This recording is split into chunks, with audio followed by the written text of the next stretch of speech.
Greetings. How are you guys doing out there? Welcome to the Screen Time Continuum. My name is Keelan. I am here as usual with the greatest guys that you could possibly run a show with, especially when you get to give your open opinion and you don't have to curtail things. Nick, Dijon, how you doing, fellas? Happy Wednesday. Yeah, good. How are you, man? Can't complain at all. All right. I'm good, man. Tired but good. Come on, there's not enough opinions in those guys. I just gave us a great rollout for just like open talking, and Yeah. we gave like those probably like the most generic we've got. I know. In all of It's so September. true. Yeah, it is so Yeah. true. I think we Last got show some in of them thoughts September. out pre-show. That's why. Yeah, that's true. Yeah. I think we're getting a little cabin fever going on a little bit.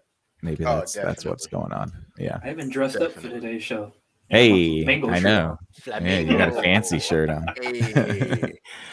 Definitely, Nick. I could feel a little cabin fever, and I can honestly say it doesn't make me want to listen to an old Wiz Khalifa mixtape named Cabin Fever, which you think it would. When you're sitting around the house, you want to listen to those old. I don't know. Maybe it's just me. I remember those old throwback things that you think you pushed to the dark recesses of your mind, you forgot about.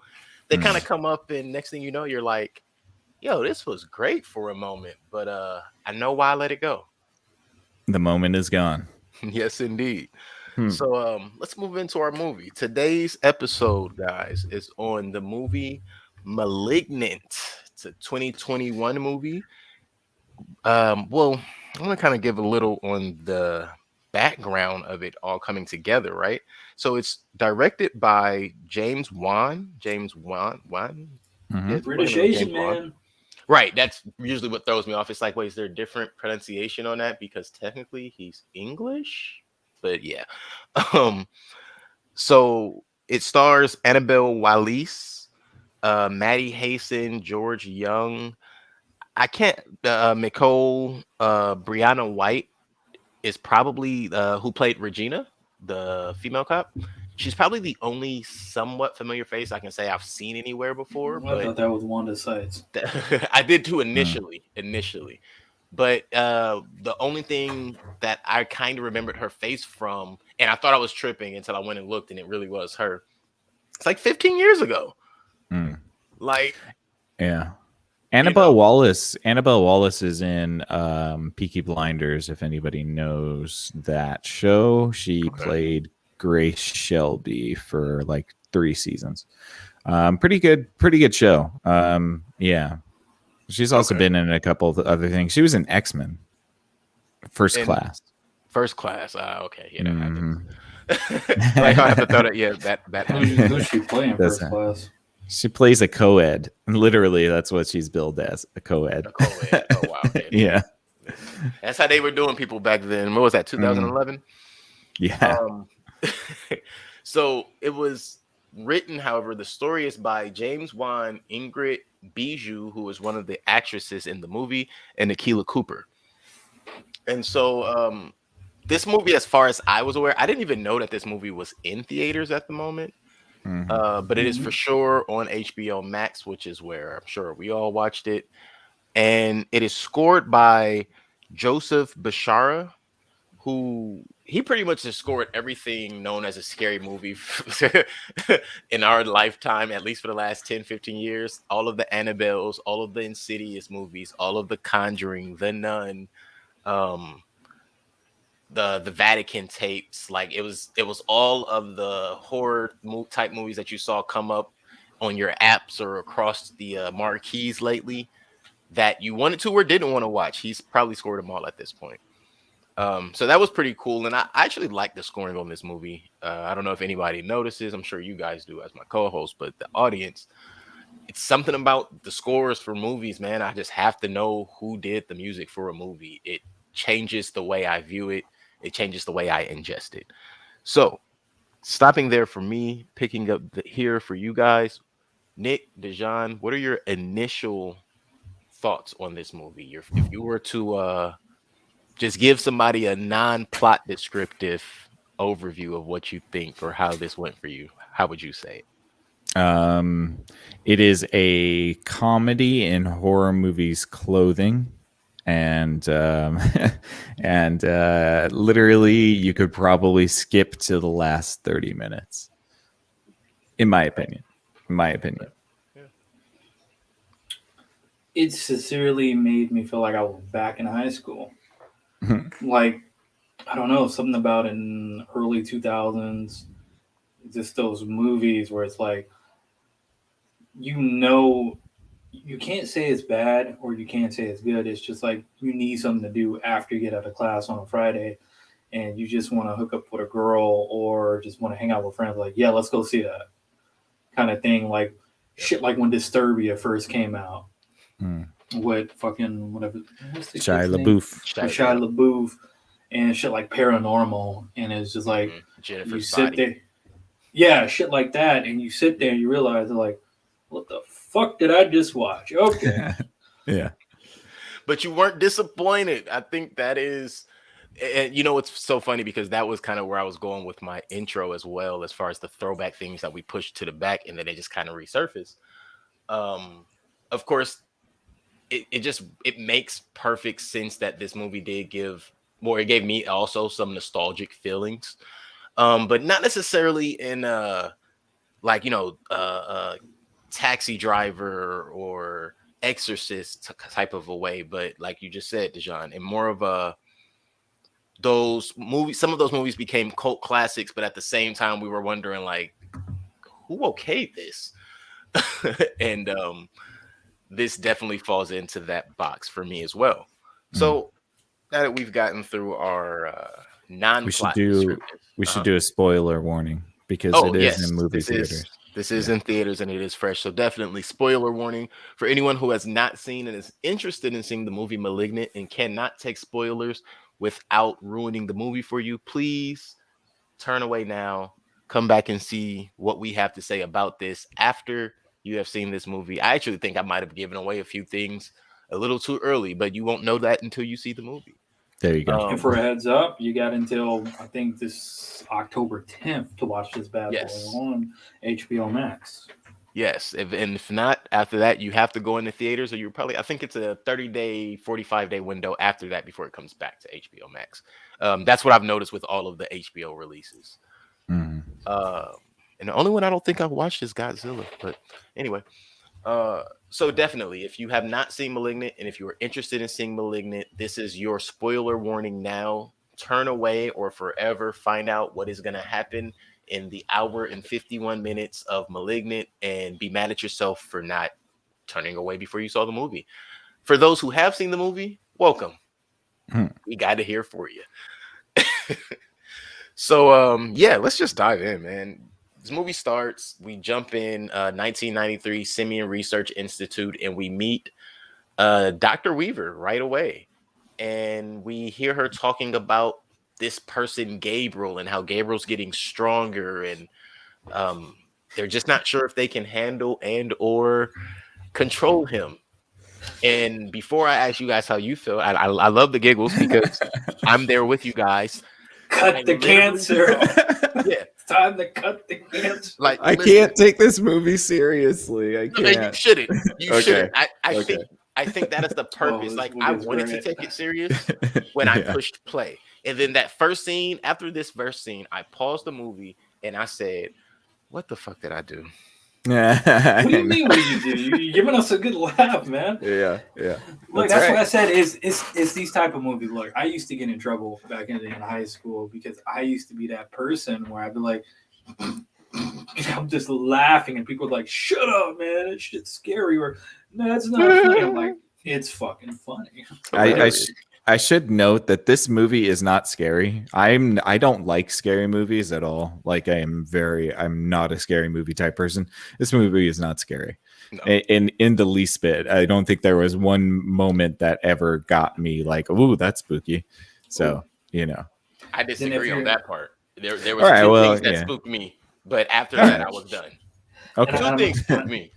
And just as a disclosure, if you're a natural blonde, it's very, very distasteful and disrespectful to blondes. So I'm sorry.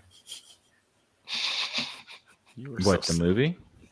Yeah, it's just the stereotype of blonde women are just yeah. dumb. I'm like, Yeah. damn. Well, ironically, I think what is her name? Annabelle Wallace is a blonde. They just In dyed real her life. hair. Yeah. Now that is interesting to add. Considering the character, they could have left her hair. I mean, like, so I got a question for you guys. I know we're gonna kind of go through the beats by beats, but like, there was a very harsh tonal shift, right? Like, I wasn't the only one that was like, "Whoa, okay, wait, what?" Okay, Nope. okay, good. No, there were more than one tonal shifts, and more than one of them were, huh? Oh, Right. I guess that makes sense. I mean, I don't understand the energy behind it, but that makes sense. So there were definitely some moments that they wanted to make this uh Blair Witch, Insidious, The Grudge. The The Grudge, Grudge for sure. definitely The Grudge, straight off the bat. Yeah. And I'll say that the two things that spooked me was that Grudge looking moment, right? That very first one, because I didn't see it coming. It just caught me off guard. I was like, "Oh, what is that?" Um, and then the snapping of the neck. To the abusive husband. Yeah. It spooked me, but not in a bad way. It spooked me like, "Ooh, I didn't know it was gonna get that bad so fast. Like I didn't know we were gonna go that crazy so fast." I hope it was gonna get worse. I was hoping to at least get to see his facial expression after it got snapped. Well, technically we did, just like the next day. I was like, "Come on, man!" That's the thing. I did not get a chance to see is the actual face of the victims. That would have been better, except that fat doctor. Oh yeah. That there were a couple of moments that gave me why didn't that bear trap snap off his head vibes. Oh yeah. It's actually really tame until like the last, I'd say 40 minutes. Like there's not a whole lot of like action. And I was talking to my wife, we were watching it together, and I realized that all horror movies are, if you take the scary elements out of horror movies, it's just a movie about somebody doing normal shit. Like at one point, she's just doing laundry.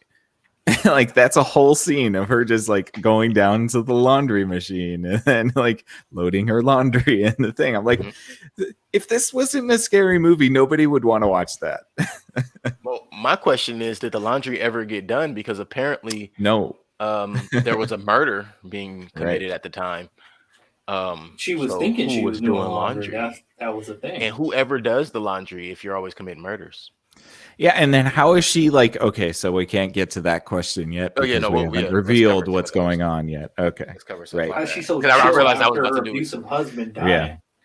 So, I'm glad you went right. Let's go right back to that. So, after we found out about Gabriel, we come to present day, and honestly, not just the shift, but the confusion for me. What? How do you go from trying to tell us about this Gabriel? And you're in this weird sci-fi experiment to haunted house. It was very strange. Looks like a full-grown caterpillar centipede or something behind a sheet, and then all of a sudden we're in present day. Yeah, with some sort of haunted house scenario. Definitely Little House on the Left, House on Haunted Hill type house. Like what was up with that house? And that's what made me I initially thought this was going to be a ghost movie because of the house. So did I. That's exactly what I thought too. I was like, oh, that's a ghost house. Right. It's funny, before I start watching a film, I watched it on HBO Max, of course. I end up watching, I wanted to show my wife, she's like, so what are you guys watching? I said, we're watching this movie. She's like, what's it about? I'm like, I think it's one of the scary demon movie things. So I hit the trailer thing, and it wasn't a trailer. It was like an interview with the director and everything, and I was just sitting there looking like, I was like, all right, cool. He's like, yeah, I really want to try something different, like no one had never done before. And I'm like, there was only one good thing I really did like that he did was basically, I think at the beginning of the movie where she's running, I guess she's imagining she's running from this entity that's in the house with this whole grudge type demon, weird paranormal activity shit, is how it pans like from over the head type camera angle. You get her to see how she's running through the rooms, and up the stairs from the top over the head. I'm like, that's pretty cool. And after that, I was like, oh yeah, no. you could see over the tops of the walls, like that was a cool shot. Yeah, for sure. But I don't think that we can overlook the cartoonishly evil husband. No, that's where I was. I wanted to get there. I wanted to get there for sure. Okay. Typical 90s writing. Man. Right. And that's where some of the nostalgia came in. Because at first it was like cringe. I was like, ugh, like why do you have to do that in this movie? And I was like, wait. Let me see where this Why goes. do you always have to have a southern voice too, like a southern accent?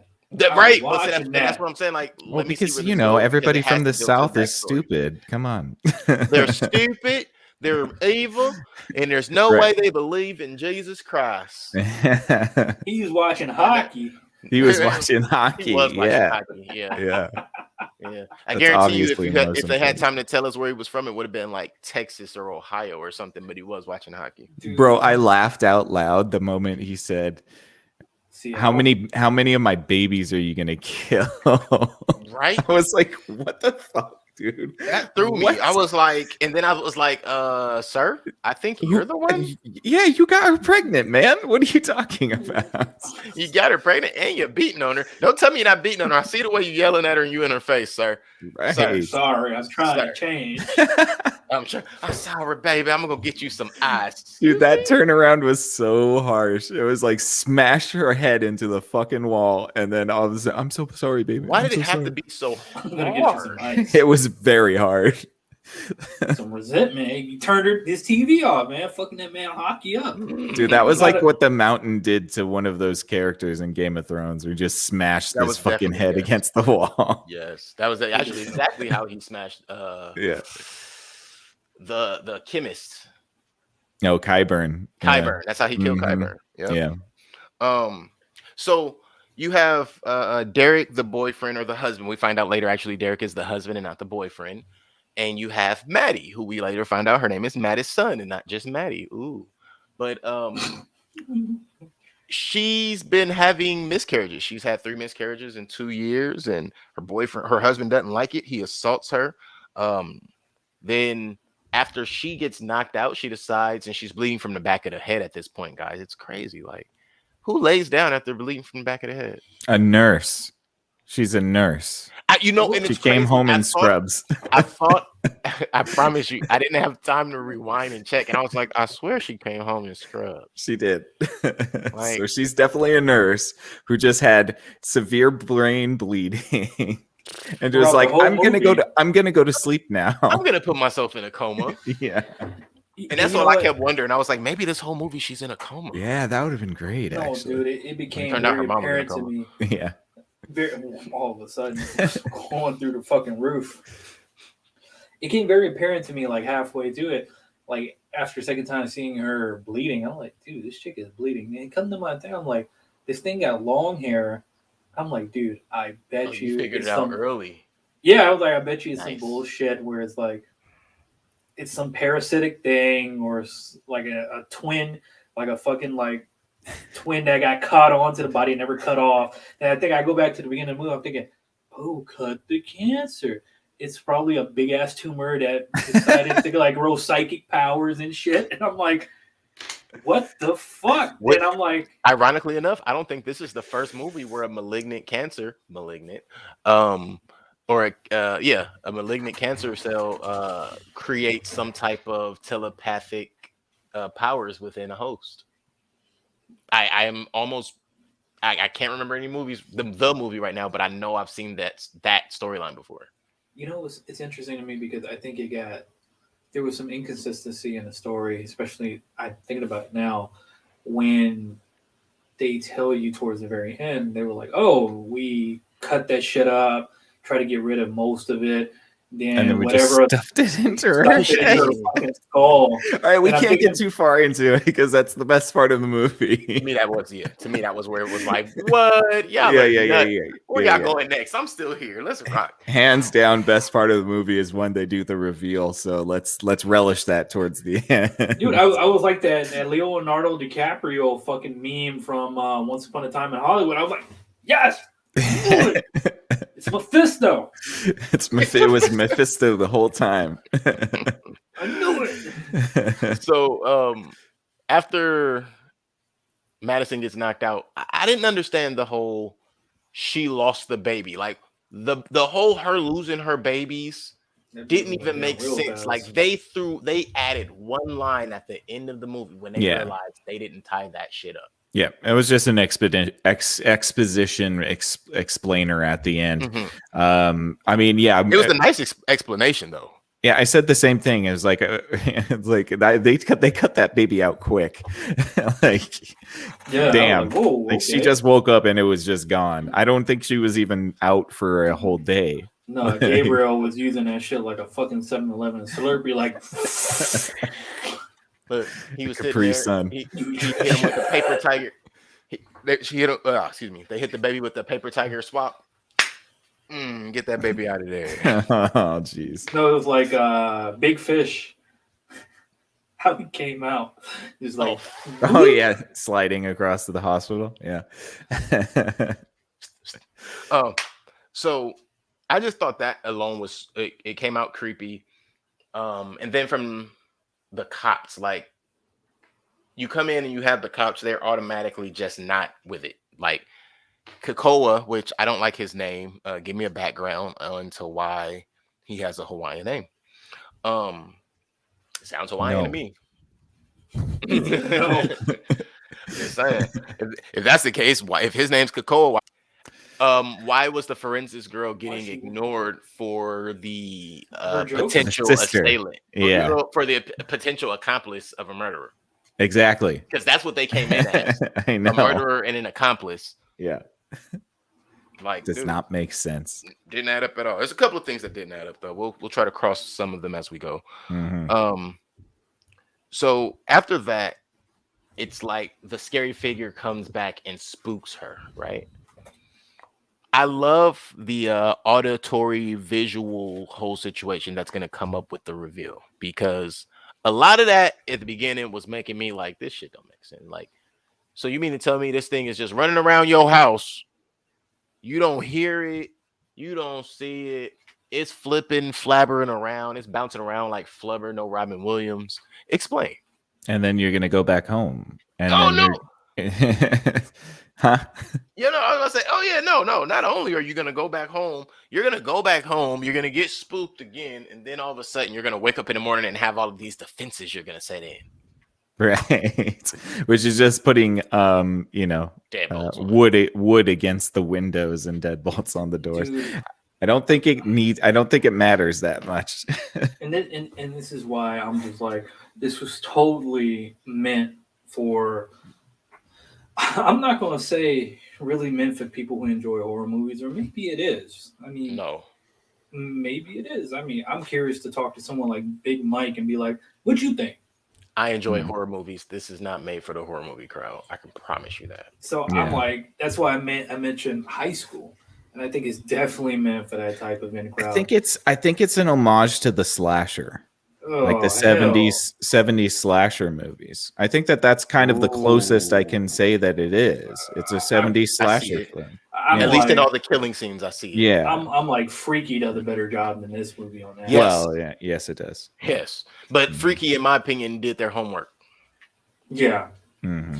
I think this dude had like an idea, really wasn't fleshed out, and he wanted to add some different elements, especially with being like part of like the Annabelle and the Conjuring things. Like the whole, like I gotta admit, the whole thing by like when she re-imaged, I guess, her alter ego self or whatever, or her brother, her parasitic brother, in doing this is like, that was pretty dope.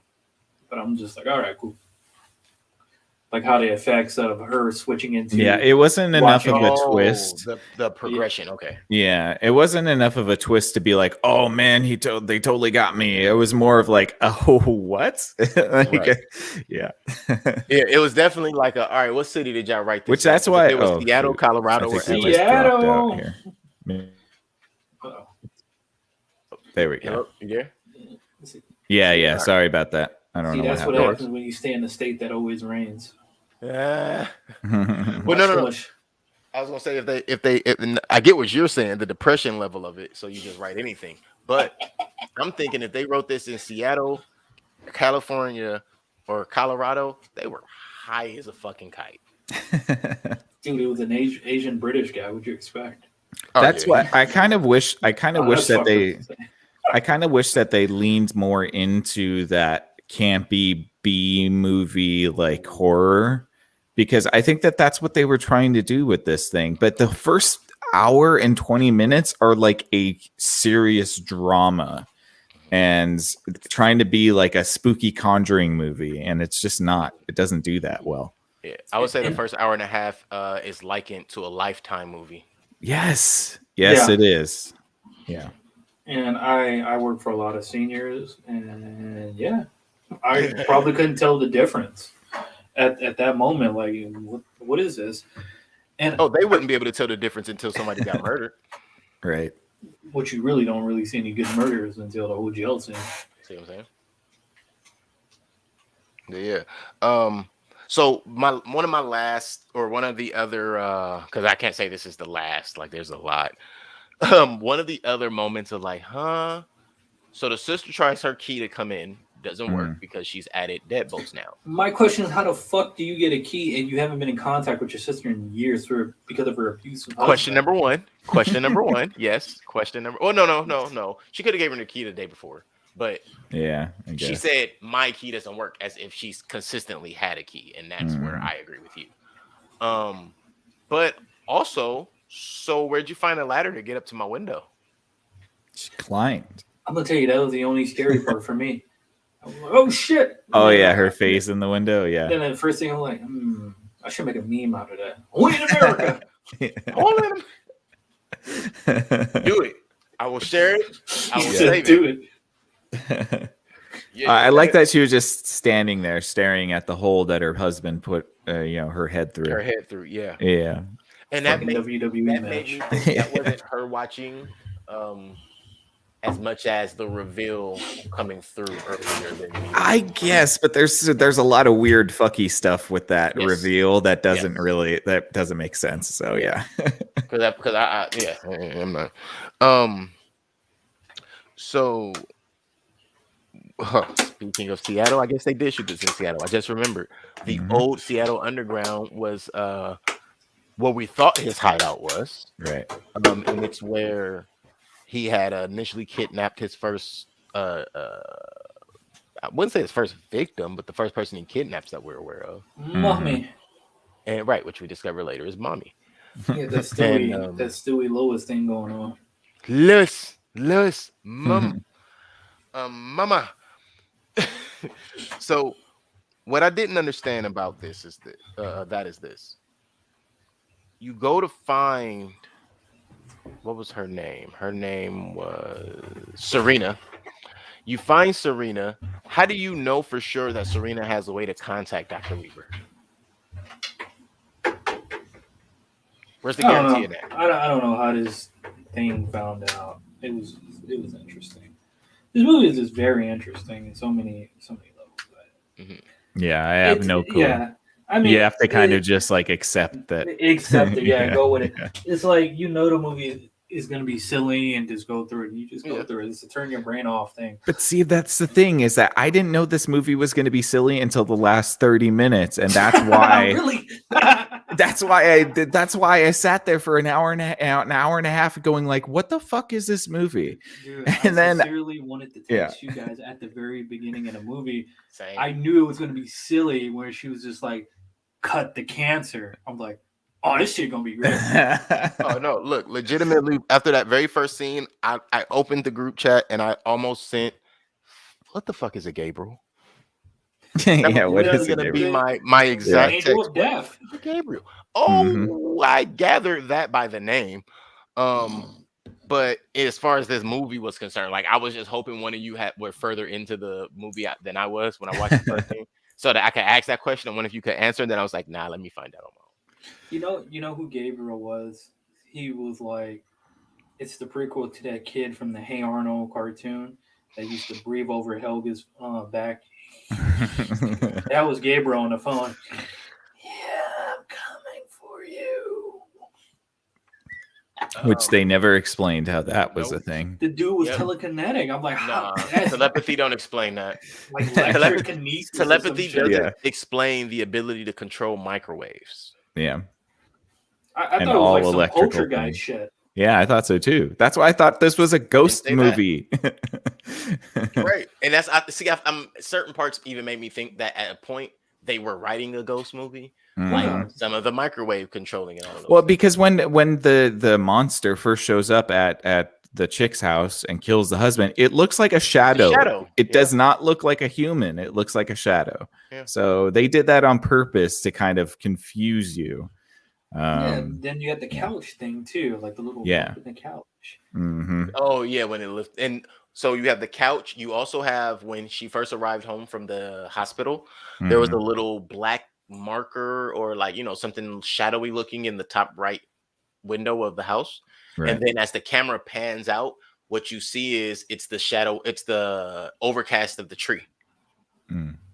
I thought that was so damn clever, and it could have been a total accident, but I seen it, This thing had really good elements to it, and it seems like it was pretty much an homage to a lot of old movies or just certain horror movies or scary movies, and he just kind of bunched a bunch of stuff up together and kind of didn't know where to go with it.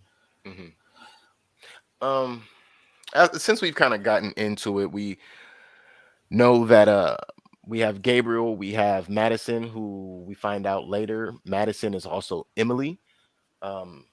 Let's just blow the lid off here and we'll explain it all in a minute. Gabriel and Emily are conjoined twins, or were gonna be twins. Gabriel was not fully developed. We'll explain all of that in a minute. But these were twins that were sent to an institution by their mother. And because of that, we kind of get into a lot of what you guys are going to see in this movie, the killing, the hunting, so to speak. And what I have a question for you guys about right now is, and the reason I kind of took a left there was, what do you think they were doing at the Simeon Institute? Like full on. There has to be a reason that the mom and the grandmother would think the Simeon Institute is the right place to take the kids. Well, they said it was like a plastic surgery place. That was one of that was one of the things. It was like for reconstructive surgery. So I would assume it's because they knew they were going to be conjoined twins. But the thing is that the mother was giving them up beforehand anyway. So, right. And I don't think they didn't say both of the names. They just said Emily. So I don't think that they knew that it was going to be conjoined twins anyways. No, I think that the institution was aware, but they were only concerned with Emily because they weren't understanding what they were taking on. I think they were thinking, I want to say most teratomas die off, and then they're just surgically removed. Well, they're not really actually a living thing. That's the thing. Right, that's this one has connected to the brain, so it has a personality of its own. Right. That's fucking stupid. To me, that was probably one of the more clever aspects. Like, oh, I like how you guys did it's that. It's not clever. It's hilarious. It's so funny. I didn't know if it made sense, but I was like, I see what they did there. Yeah. Yeah. I'm kind of simple with certain things. Like, I'm a little easy to entertain sometimes. No, that's totally fine. And honestly, I was delighted as soon as that whole thing was explained. When they started talking about it just being a fucking tumor with a personality, I was like, dude, where was this whole time? Come on. This is what I needed to laugh when I wanted to laugh. That's right. I was supposed to laugh at that. Now I got to go back and laugh. That's right. Dude, when I seen it, that's how I'm like, when she kept touching her head and she was like, the blood. And I thought, that was irritating the hell out of me. I'm like, yep. Oh, yeah. This thing is part of her. It's like, it's going to be some kind of tumor. I went back to the beginning, like, cut the cancer. I'm like, oh, okay. I already know it. Then the first thing that came to mind is like, oh, the husband was killed, like with the hands backward and some shit. I'm like, this thing is probably behind the head, fucking Lord Voldemort style. Yes, exactly, Lord Voldemort style. Fucking grudge style, like breaking her hands backwards and shit. I'm like, how the fuck are you doing this, man? I was like, what the fuck? So you guys just made me think of two things. One, so you mean to tell me? Well, we know the walking thing wasn't I want to say that was even a contortionist, a film actor who was also a contortionist who was doing all the motion and walking. No, it was terrible CGI in a lot of ways. Some of I don't it, know if you know. a I lot don't of it, know. yeah. I don't know if you guys caught the really bad CGI, and I don't know if that was on purpose, but it was not good. For the action scenes in the sewer. All of it, and most of Like, that whole the thing was appearances of bad. Gabriel were CGI. Oh yeah, the appearances, Yeah.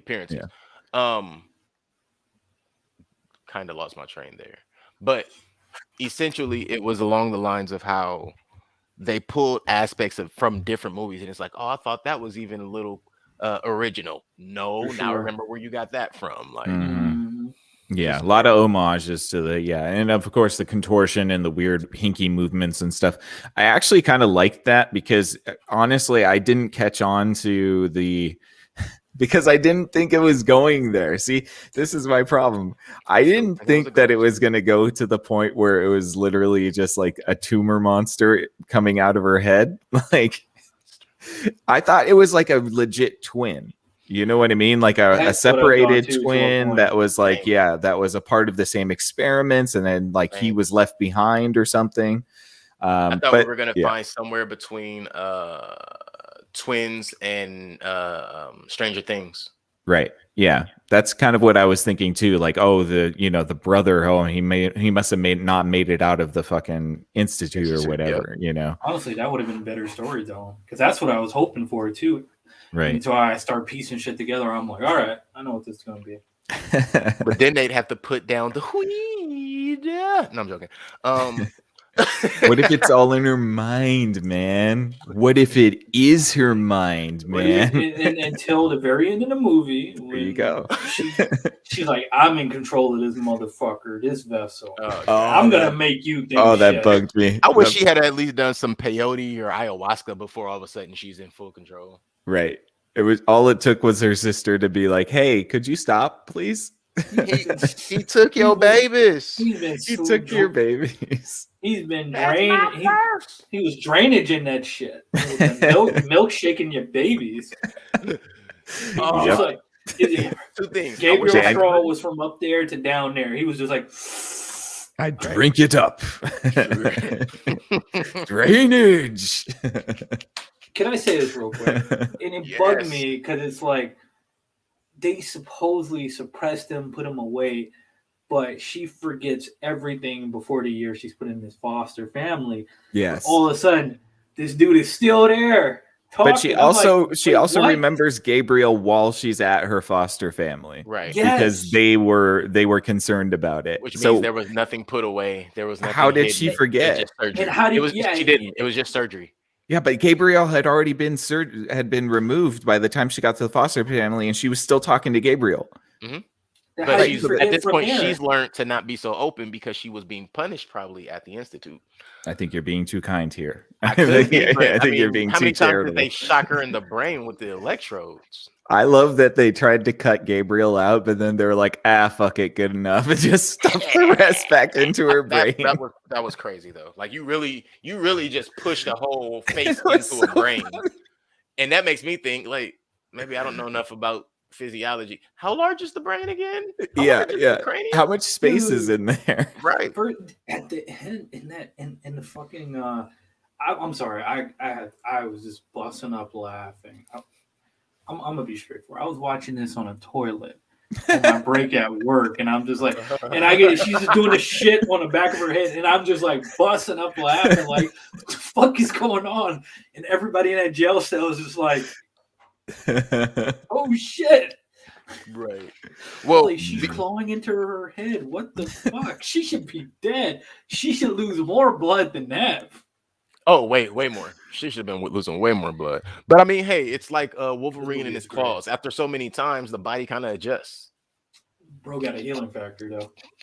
Apparently she does. I love that Gabriel also looks like Krang from the Ninja Turtles. Like, he's just like a little body with like little little stick arms.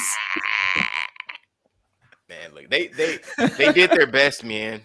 Oh shit! No, that's what I love. That's the part I love about this movie. The over the top, ridiculously campy horror movie monster. That is the best part of this movie. But it took way too long to get to that point, and that's like where I think I'm like, dude, you guys should have led with that, man. Because before that, it was a whole 6-foot monster with long hair. Yeah. Hiding his face like like Kane, excuse me. Yeah, who used a trophy as a knife. Which was so damn cool. I'm sorry. Listen, the moment that thing came on the screen, I was like, oh, that'd be a nice weapon. You know what my wife said? That'd be a nice weapon. You know what happened like 2 scenes later? That made it a weapon. Nice weapon. yeah. Except that it didn't have a handle, so.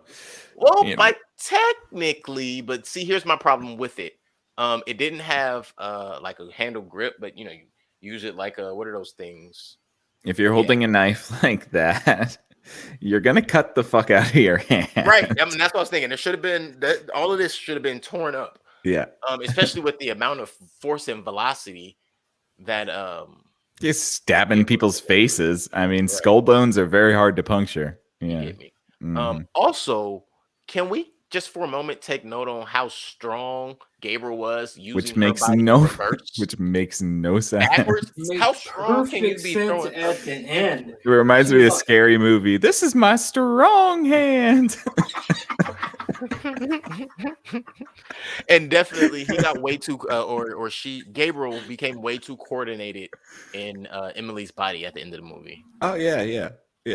I mean, I love the subtlety of the contortion. I just thought they were doing it to make it seem scary. But then when you know what the heck is going on, you're like, oh, he's actually walking backwards. It's, so that makes total sense. I like that.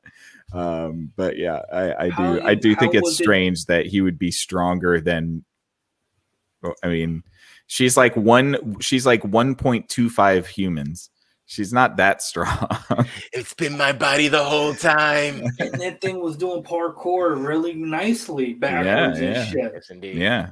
And like hanging on the ceiling. Yeah. Very nice nod to the stuff. Like, how do you do that? The same way you talk through the radio. The same air. Dude. Only Omni-Man can answer. That's right. But yeah, so I also didn't understand. So the cops think that it's Madison from the beginning, but then they let her go. But she knows everything about the murder, which told me she was the murderer. That's how every other movie plays out, right? And then they lock her up. We see what happens in the cell. I like that scene. I was glad they locked her up after that. I was like, oh, that's why y'all locked her up. We needed one of these. Best scene in the movie.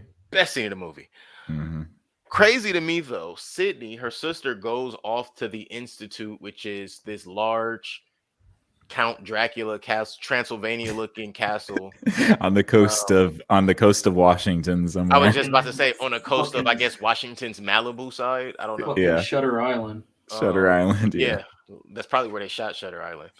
But so you go to this huge castle, and then you have to go to the basement of this castle, and then you go and find this one file. That's all you found. You didn't find a box. That was on top of the box. That was the top file in the box. Right. That pissed me off so much. But then you find one tape that turns into like 6 tapes and a whole bunch of other stuff that you and mom are sitting there watching and clasping at each other, which rightfully so. It's crazy shit y'all watching. But what? They needed exposition. They had to explain what the hell was going on with their movie. So they're like, all right, let's have the characters watch a movie so that the characters watching the movie can be describing what this movie is about. It's kind of what they were doing. You say they watching scary movies on a Saturday night with the family. Right. I know. They were definitely watching home videos. They were like, oh shit, they were watching VHS. That's the name of it. VHS. I don't know if you guys ever seen that. You know what I'm talking about? I was hoping for a Betamax. We could end here. We could just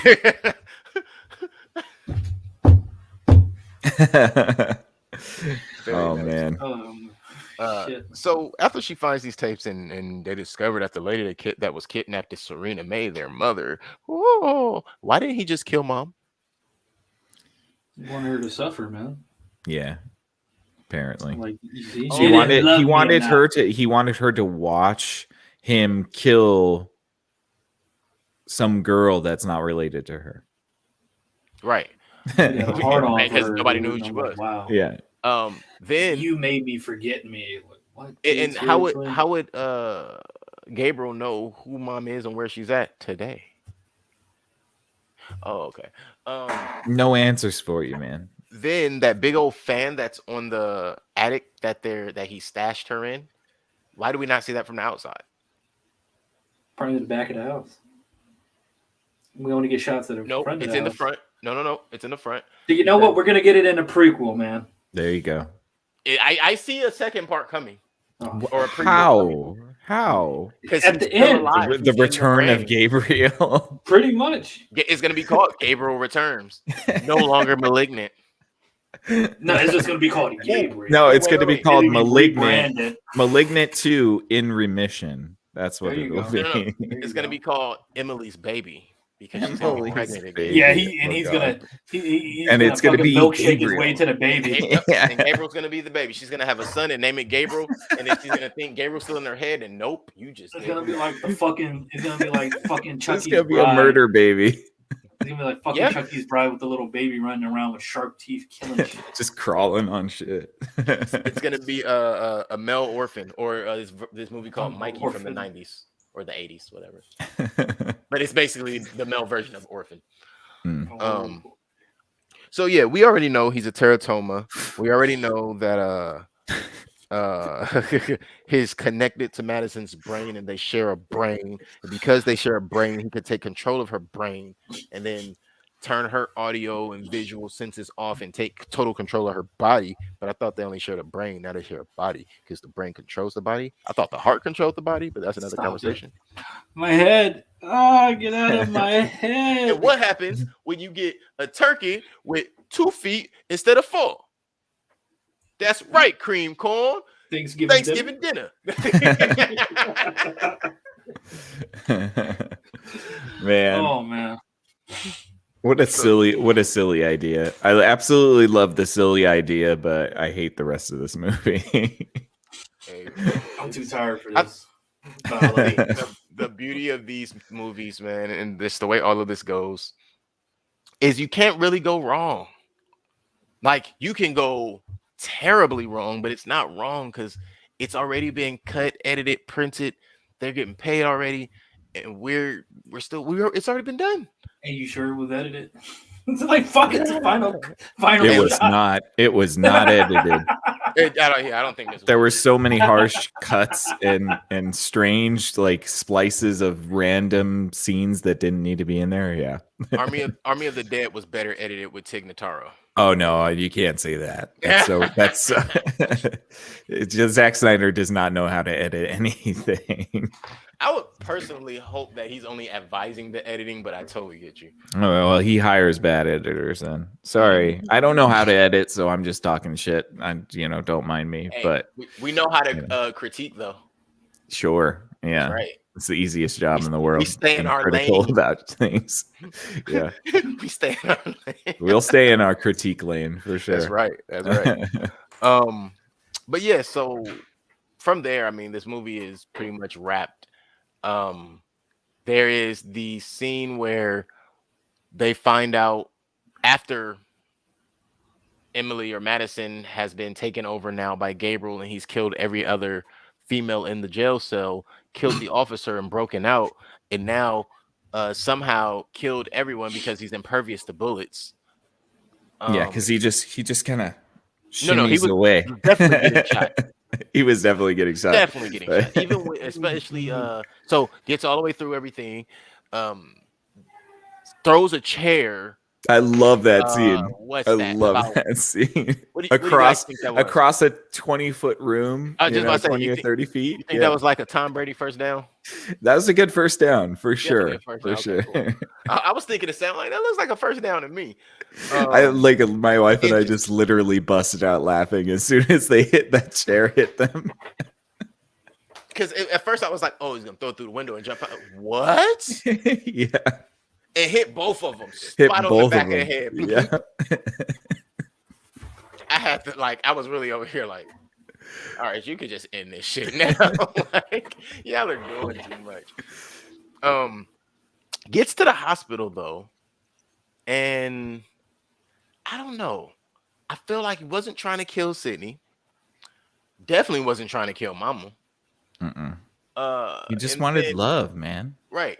Yeah. Built for real. And then to throw the sword shaped trophy through Kakoa, through through the officer's shoulder.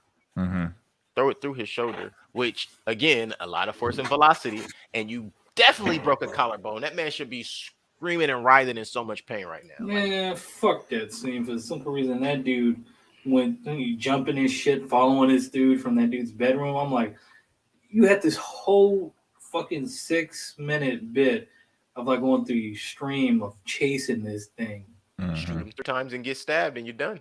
Yeah, I'm like, god damn, dude. You don't even know if he survived. No, you don't find out. We just know that the fucking light bulb was supposedly flickering. Like, yeah, bitches, I'm not dead. Well, it wasn't flickering; it was just buzzing, showing that he is there, but not in control. I think, nope. I just did their job for him again. Sorry. So she's going to jail, right? No, she should be. No, yes, she should absolutely be going to jail. Be going to jail. No, she's not going to jail. Are you kidding me? How are you going to lock up the victim? The victim, yeah. I get my ass up and put a bullet in her head. Just call it a day. Bruh. It's done. I thought she was going to kill herself. Honestly, I thought she was going to put a bullet in her head. I thought she was going to make the cop killer. Yeah. I mean, seriously. Or the sister was going to get... No, that's what I thought. After that. Sister was going to get the gun. I thought the sister got the gun, and I was like, oh, about to blow up. Got to do it. Got to do it. And then it was like, and the bed flips over, and then somehow the gun goes from in her hand to the other side of the bed, and it's like, wishful thinking? Okay. And then they have a mind battle with each other. Oh man, hey, like Professor X. Yeah, that Professor X moment was the weakest shit in this whole movie. X-Men Apocalypse shit. It was. Yeah. I was Isaac. But if they had Ivan and whatever that fucking Ivan Ooze. Ivan Ooze. Whatever fucking Poe Dameron, the actor that's Poe Dameron and fucking Oscar Isaac. And James McAvoy. That scene in that movie. Yeah. That was this. Pretty much. Yeah. If that scene had come a lot earlier, it might have been better. Like if that scene had come up as soon as we found out what was really happening about, the whole hidden thing and the brain connection, and then we jump to that and we see her like in some type of holding, not being asleep, just laying there or something, and then she wakes up, and that would have been dope.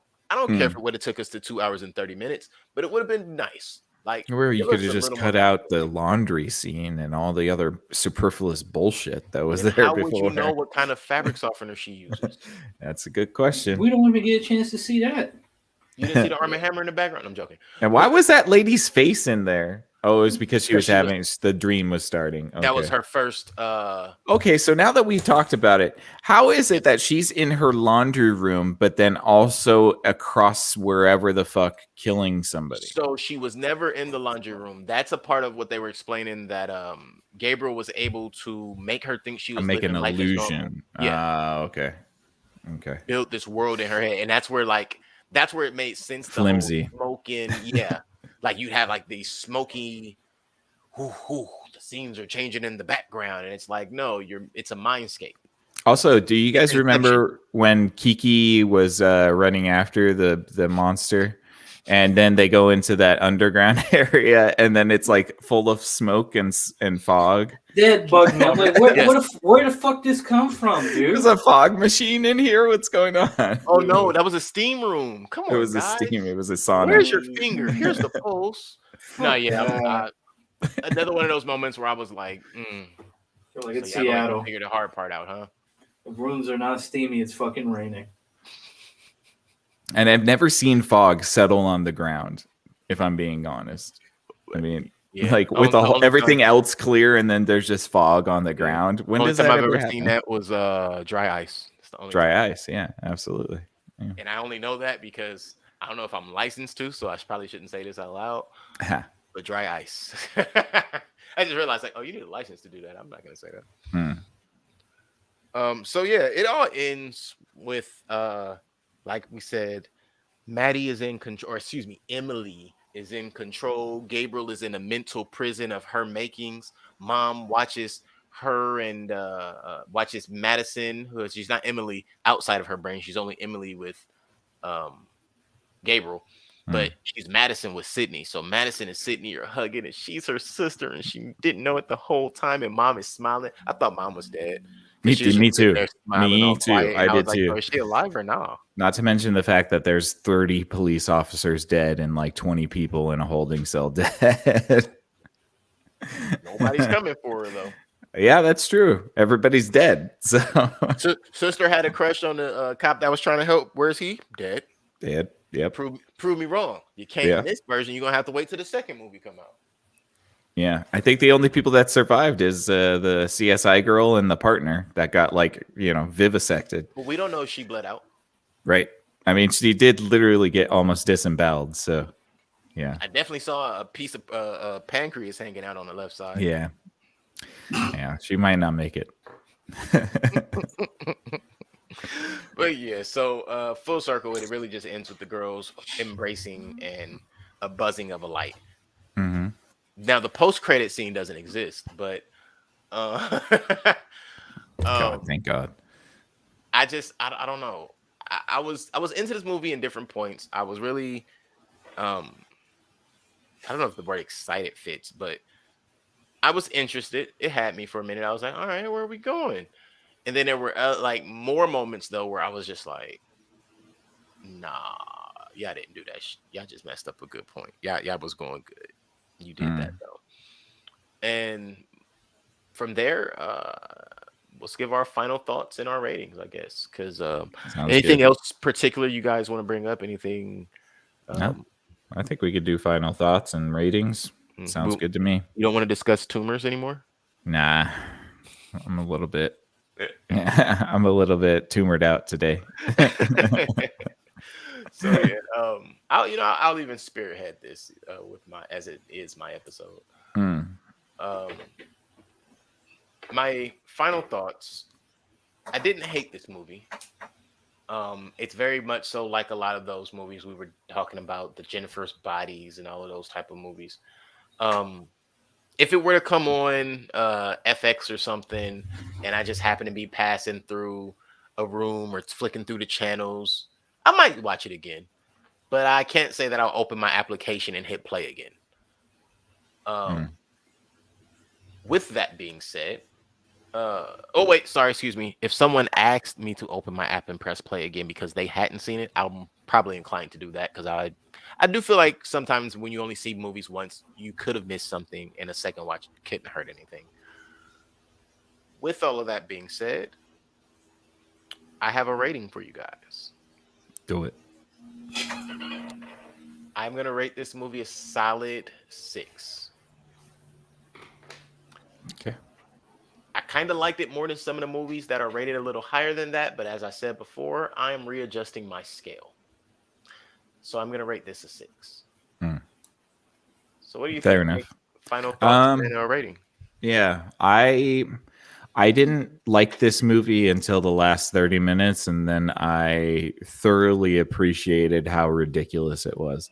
And I think the last 30 minutes really saved it for me. I won't watch it again just because the first 20 minutes are slog. And it's not that interesting at the first hour and 20 minutes. The monster isn't that interesting until you get the reveal. But the last 30 minutes are hilarious. It's so funny, and it was something that I wasn't expecting. So I was pleasantly surprised by that ending. And yeah, so I mean, I gotta say, not a great movie. A lot of issues with it. Not very good with the editing. The acting wasn't very good either. The monster wasn't that scary. But the last 30 minutes really makes you chuckle and appreciate what they were trying to do with it. So for that, I will say I'm going to agree. I'm going to put this probably, I can't put it at a 6. I will put it at a 5 because honestly, the last 30 minutes gets all five of those points because it's to me, like the last 30 minutes are just so off the wall bonkers and hilarious that I'm just like, okay, you know what? You got me, movie. You got me. You made me watch an hour and 20 minutes of boringness, and then you gave me a little something. I appreciate that. That's cool. So yeah, a 5 for me. Very nice. Uh-oh. The smirk is on. The smirk is on. I don't know what to get this movie. Tell you the truth. I think he expected us to like it more, Nick. Yeah, actually, it is. Not this plan. Movie was all right. It's definitely one of those things where it's like, I don't know. I'm gonna go back to saying like a popcorn flick. It's something you shouldn't expect a lot out of horror movies. Anything of acting is terrible. Holy shit! It's terrible, but it's like not in a good way. Mm-hmm. It could have been campy terrible. Yeah. Yeah, like Lifetime terrible. Lifetime right. terrible would have been nice. No, that's bad. Right. Like a guilty pleasure terrible, I guess. Yes. Yeah. And I guess I could probably put this movie on one of my guilty pleasures list because I'm like, it made me laugh. I love that. Gee, it was trying to be too much at once, especially with just trying to do like love letters and little homages to other horror flicks or suspense movies, etc. like that. I agree. I think the music was good, but I think it was misplaced. Mm-hmm. Some of it, big time. Yeah, it was this moments like they kept playing that the Pixie song in like a weird version of the Pixie song, and it was so unrecognizable that I'm like, why are they doing that? You could have used any song. that is the only thing that really scared me in this movie. Was the weird, creepy Pixie song. And the movie, like, I mean, they will say something and it's like, and that music will play. I'm like, what the fuck? Really? Yeah. I'm telling you, the sounds, the sonics that they use as far as some of the sounds I like. Now, placement, I agree. Some of the placement was not great, but I definitely liked the sounds. Like, you're gonna play this a little bit of rock music. Like, I'm like they just saw something like, fuck, man. But it wasn't even actually the Pixie song. It was like a rendition of the Pixie song using some weird synthesizer or something. And, and let's, if we're being totally honest, we know what's going on there. There were about 2 or 3 R&B songs used by a particular creator for their movies over the last 3 or 4 years, and those songs did great. You know, things like "I Got 5 on It." Mm-hmm. You know, things like "Dangerously in Love" being used as a horror movie song. Like, yeah. So yeah. I'm sleepy. Well, what's your rating, man? I get a 5.5. Okay. Keep it close in the middle. You and these decimals. Okay, 5.7. No, that's my fault. Okay, how about this? 5.58. You know what? That's going to put us at a 5.5 anyway. So, movie was cool. I'll watch it again for a couple of laughs. Yes, indeed. Sounds good. All right, so that gives us a 16.5 out of 30, which, as Nick just said, is a 5.5 on the grading scale of 10. Excuse me. So this has been our coverage of the movie *Malignant*. it gets a 5.5 out of 10 from us collectively. So hey, depending on where you put that on your scale of 5.5, maybe you want to go watch it. Maybe you just watched us to know for a fact this is something you're not interested in, or maybe it just got listed into that. Man, I can't wait till I get time for this list. Let me Whichever tell it you is. guys. I'm sorry. No, Let me you tell you guys this. I got a comment from my sister because she's watching us, and she's like, "We are mean." She loved this movie. Oh, sorry, sister. We don't mean to insult you. we're We not are insulting very your taste at critical all. about movies. So Definitely. We'll To be watch it clear, together. We'll watch it together there and you get go. a good laugh at it. Yeah. and to be clear, Again. sister, we all made it to the end of the movie, and I can say, if it was not a good movie, most of us probably wouldn't have. We would have definitely. Oh yeah, you should trust us. If you want to see a bad review, go watch The Little Things, or Oh God. what was the other one that we really Um, panned? I It was the forget Little which one. Things. It was a three in a row. It was Paper Little Things, Tigers. Paper Tigers, Yeah. but it was something else too. Yeah. But yeah, just look for those, and Mhm. just know that the Little Things has Denzel Washington in it, and it is still not a good movie. Oof. Yeah. That's true. Wait Oh, till I'm we sorry, do you don't like the you don't like Denzel Washington? It has Jared Leto in it. Not a good movie. Yeah, that's not selling it for me. Yeah, so this movie is much better than those. So. Wait till we do New York Ninjas. Oh yeah, looking forward to that one. I'm not doing It sounds like I'm a not- Three Ninjas remake of Nah, 2021. it's purposely bad 80s exploitation movie. Okay. See, now that's good. If it's intentionally bad, it's like black exploitation films. Like they're bad because they're good. They're Right. that good because they're bad. Yeah. Mm-hmm. And that's what I mean about this movie. Like if it really just leaned in with the absurdity and the campiness, I think it'd be a lot better, to be honest. I really do. Like they should have just went all out with it. Yeah, it got Jason this far. Yeah, exactly. People love that over the top stuff. So, again, 5.5 isn't bad. I mean, it's a middle of the road sort of thing, Yeah, I like it. We know average in movies seems like to be 7, but 5.5 is definitely not The Little Things. No.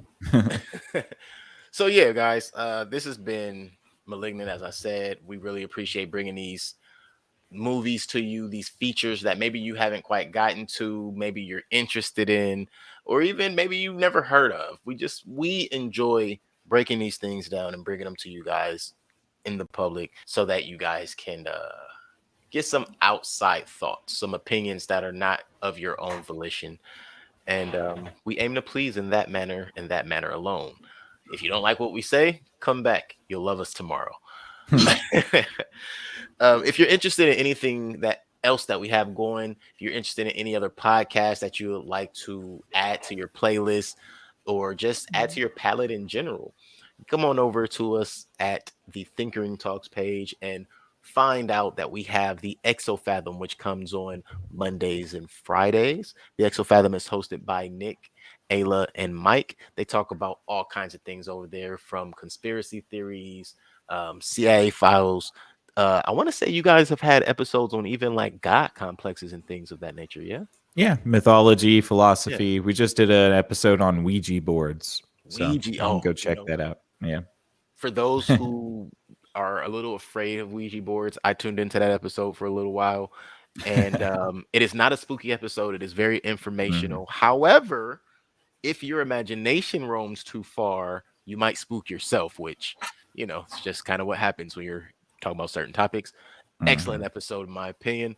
And I suggest that you guys get on over there and check it out if you're into those kind of things, or just go through their catalog and find out what it is that you would be interested in from them. Again, the Exofathom. Pardon me. I was just going to say we're 2 episodes away from our 100th episode. So. Oh, nice. Coming up on that's a century. Yeah. Yeah, coming up on a century mark. I always wanted to say that. I just had to make sure. Very nice, very nice. And again, the Exofathom comes on Mondays and Fridays at 8:30, 8 p.m. 8 p.m. Yeah, 8 p.m. Also, if you would like to hear anything about numbers, sports, comic books, cars, who knows? The next episode might be about yoga for all I know. Who knows what that guy that does If Numbers Could Talk? Oh, that's me. Well, hey, on Tuesdays, come on over If Numbers Could Talk and check us out. If Numbers Can Talk is a show that comes on Tuesdays at 8, sometimes 8:30 p.m., depending on what that Tuesday looks like. But I am always going to be there for you to bring you something on a Tuesday and to continue to put out content for you that is based on numbers. Maybe it's statistically based. Maybe I'll just break down one of your favorite players. Who knows? And maybe sports isn't that great to you. So I'll make sure that you know that there's much more content in there than just sports. Maybe you want to go on over and check out Dejan's gaming page. If you have Twitch, or if you at least know how to type in twitch.com, check out Strawberries and Coffee on Twitch. Right now, Dejan is playing Skatebird, I saw yesterday. Or was that just an impromptu? Because that was pretty cool. I was bored and I wanted to do a prep run, so I just played some skateboard because I wanted to try it off on Xbox Game Pass. But no, I'm doing Spider-Man Miles Morales now.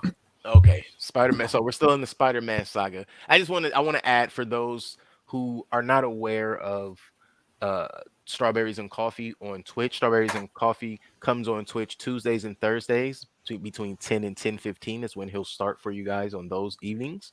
And if you wanted to see those in the daytime, maybe you're not able to tune in for the lives, they are always going to be posted to YouTube the following day of a live stream.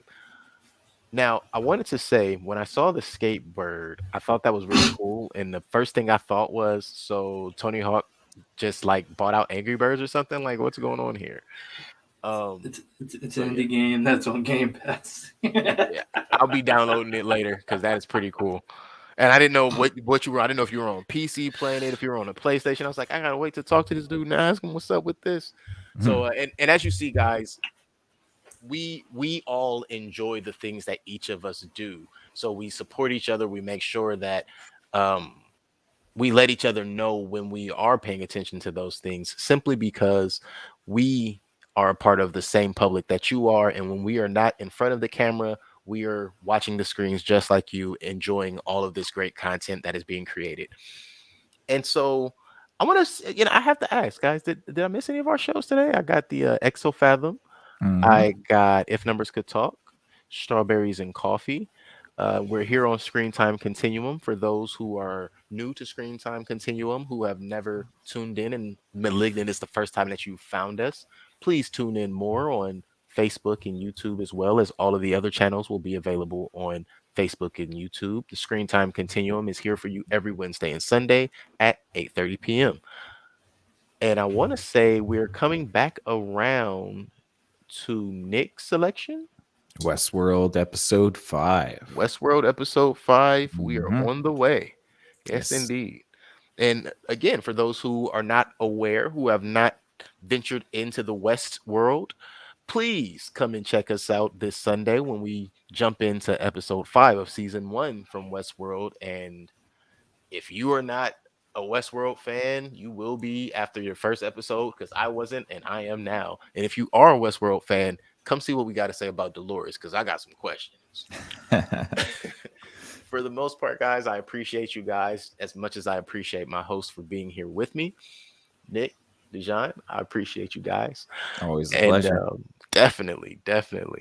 For the Screen Time Continuum, my name is Keelan. I am Nick. I'm the Mustard. We appreciate you guys. We'll see you on Sunday.